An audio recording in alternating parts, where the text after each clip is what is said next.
വിവാദങ്ങൾക്ക് നടുവിൽ സെക്രട്ടേറിയറ്റ് രണ്ടാം അനക്സ് മന്ദിരം ഉദ്ഘാടനം ഇന്ന് ഉച്ചയ്ക്ക് 1 മണിക്ക് പ്രതിപക്ഷ നേതാവ് വി.എസ്. അച്യുതാനന്ദന്റെ സാന്നിധ്യത്തിൽ മന്ദിരത്തിന്റെ ഉദ്ഘാടനം മുഖ്യമന്ത്രി ഉമ്മൻചാണ്ടി നിർവഹിക്കും. ഫയർ ആൻഡ് സേഫ്റ്റി എൻഒസിയും എയർപോർട്ട് അതോറിറ്റി എൻഒസിയും ഇല്ലാതെയാണ് മന്ദിരം ഉദ്ഘാടനം ചെയ്യുന്നതെന്ന വാർത്ത റിപ്പോർട്ടർ നേരത്തെ പുറത്തുവിട്ടിരുന്നു.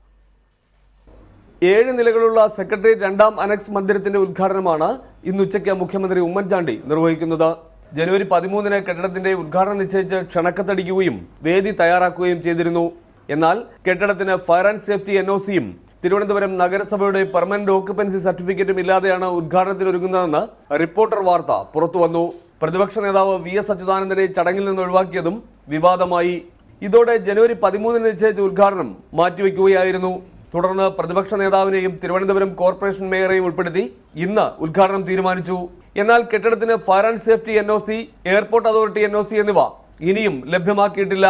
ചീഫ് ടൗൺ പ്ലാനറുടെ ലേഔട്ട് അപ്രൂവലും ലഭ്യമായിട്ടില്ല. ഈ സർട്ടിഫിക്കറ്റുകളില്ലാതെ സെക്രട്ടേറിയറ്റ് അനക്സ് കെട്ടിടം പ്രവർത്തനം ആരംഭിക്കുന്നതോടെ ഇക്കാര്യം ചൂണ്ടിക്കാട്ടി ഇത്തരം സർട്ടിഫിക്കറ്റുകളില്ലാത്ത ബഹുനില മന്ദിരങ്ങൾക്ക് കോടതിയെ സമീപിച്ച് അനുകൂല വിധി സമ്പാദിക്കാനാകുമെന്നാണ് വിമർശനം.